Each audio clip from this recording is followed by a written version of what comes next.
शंकर भगवान की जय, माता पार्वती की जय। आज मैं आपको सोमवार के व्रत कथा करने की विधि के बारे में मैं आपको बता रहा हूँ। सोमवार का व्रत साधारणतया दिन के तीसरे पहर तक ही होता है।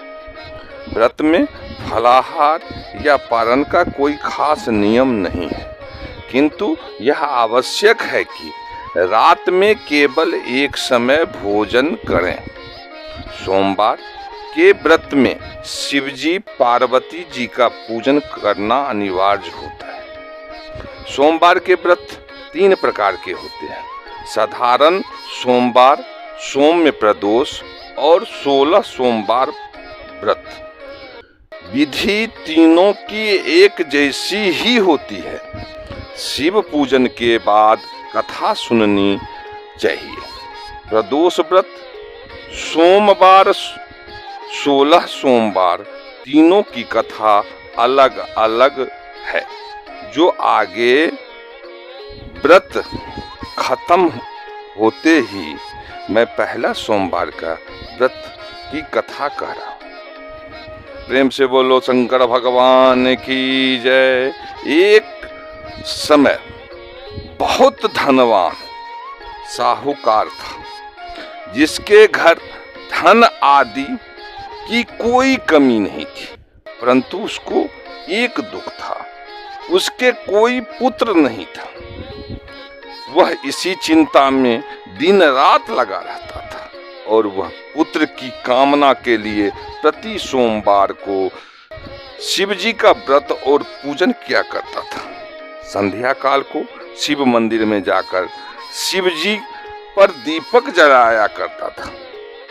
उसके भक्ति भाव को देखकर एक समय भगवान शिव जी और पार्वती जी दोनों बैठे हुए थे। पार्वती माता ने शिवजी महाराज से कहा कि महाराज, यह साहूकार आपका अनन्य भक्त है और सदैव आपका व्रत और पूजन बड़ी श्रद्धा भाव से किया करता है। इसकी मनोकामना पूर्ण करनी ही चाहिए। शिवजी ने कहा, हे पार्वती जी, यह संसार कर्म क्षेत्र है। जैसे किसान खेत में बीज बोता है वैसा ही फल काटता है, उसी तरह इस संसार में लोग जैसा करता है वैसा फल भोगते हैं। पार्वती जी ने अत्यंत आग्रह से कहा कि महाराज, जब वह आपका ऐसा भक्त है और यदि इसको किसी प्रकार का कोई दुख होता है तो उसको दुख का आपको दूर करना ही चाहिए, क्योंकि आप सदैव अपने भक्तों पर दयालु रहते हैं, उनके दुखों को दूर करते हैं। यदि आप ऐसा करते हैं तो मनुष्य का क्या सेवा व्रत करेंगे। पार्वती जी का ऐसा आग्रह देख शिवजी महाराज कहने लगे, हे पार्वती, इसके कोई पुत्र नहीं है। इसी चिंता से यह अति दुखी रहता है। इसके भाग्य में पुत्र ना होने पर भी मैं इसको पुत्र की प्राप्ति का वर देता हूँ, परंतु वह केवल 12 वर्ष तक ही जीवित रहेगा। इसके बाद वह मृत्यु को प्राप्त हो जाएगा। इससे अधिक मैं और कुछ इसके लिए नहीं कर सकता। यह बात वह साहूकार सुन रहा था। इससे उसको ना कुछ प्रसन्नता हुई और ना ही कुछ कष्ट हुआ। वह पहले जैसे ही शिवजी महाराज का व्रत और पूजन करता रहता था, उसी तरह आगे भी करता रहा।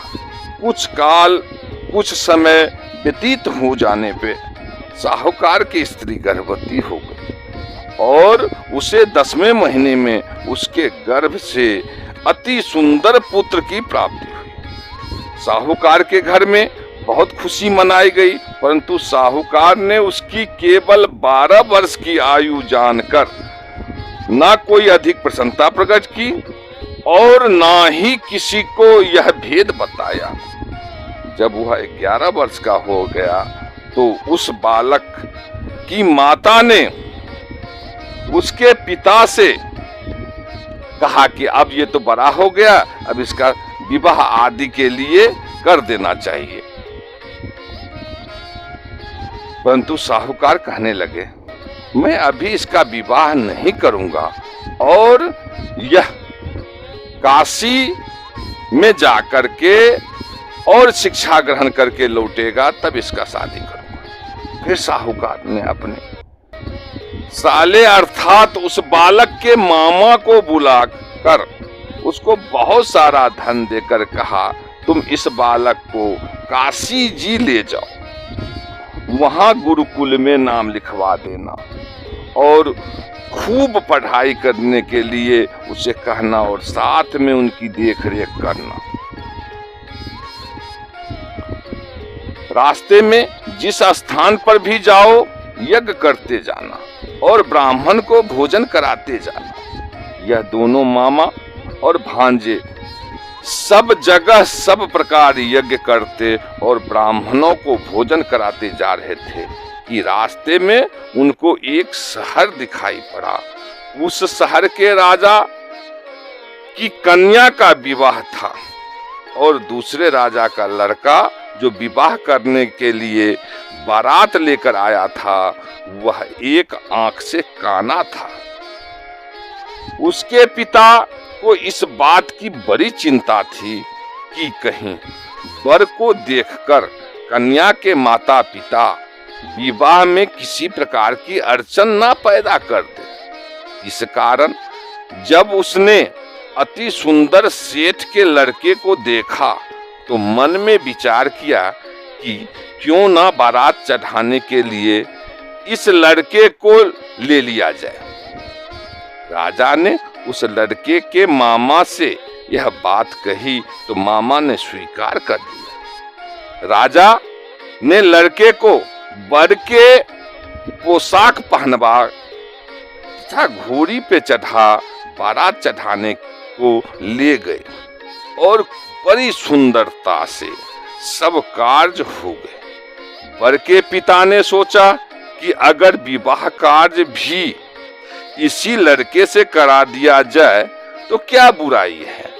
ऐसा मन में विचार कर लड़के और उसके मामा से कहा कि आप फेरों और कन्यादान के भी काम करा दे तो आपकी अति कृपा होगी, हम इसके बदले में आपको बहुत सारा धन देंगे। उन्होंने स्वीकार कर लिया और विवाह कार्य भी बहुत अच्छी तरह से हो गया।